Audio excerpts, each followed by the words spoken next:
అయితే మొదటి నుంచి డ్రామా ఆడుతూనే ఉన్నావన్నమాట. ఎస్, ఆబ్వియస్లీ మోసాన్ని మోసంతోనే జయించాలి కదా.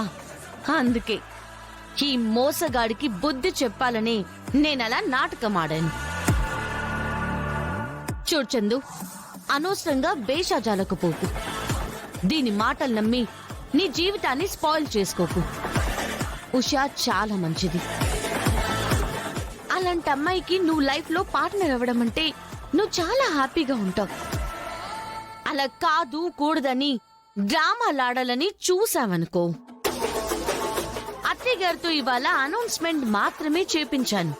రేపటికల్లా నీ పెళ్లి కూడా చేయించగలను, చేయిస్తాను. అర్థమైందనుకుంటా.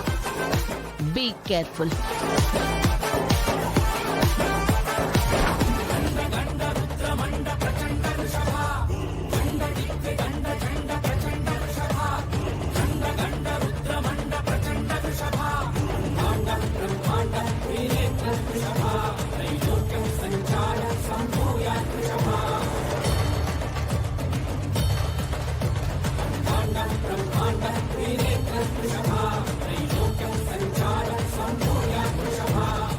ఏంటి పల్లవి, వీళ్ళిద్దరికి వార్నింగ్ ఇస్తున్నావు? అబ్బే, నేను వార్నింగ్ ఇవ్వట్లేదండి. ఏ అక్షిత? అవును చరణ్, వార్నింగ్ కాదు.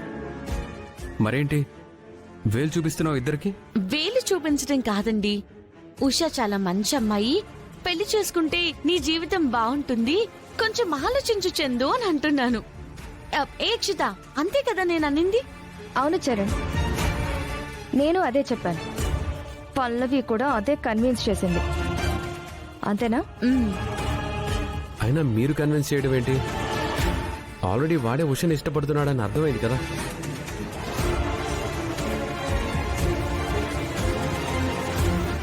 మరేనండి, లేకపోతే ఉషాన్ని కౌగిలించుకోవడం ఇవన్నీ చెయ్యడు కదా.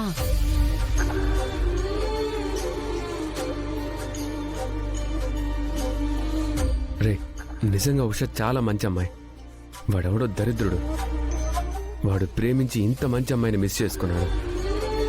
కానీ నువ్వు తనను అర్థం చేసుకున్నందుకు నాకు చాలా హ్యాపీగా ఉంది. అమ్మ కూడా మీ పెళ్లికి ఒప్పుకుంది కదా. హ్యాపీగా తనని పెళ్లి చేసుకోరా, ఇద్దరు హ్యాపీగా ఉంటారు. ఇదంతా సరేనండి.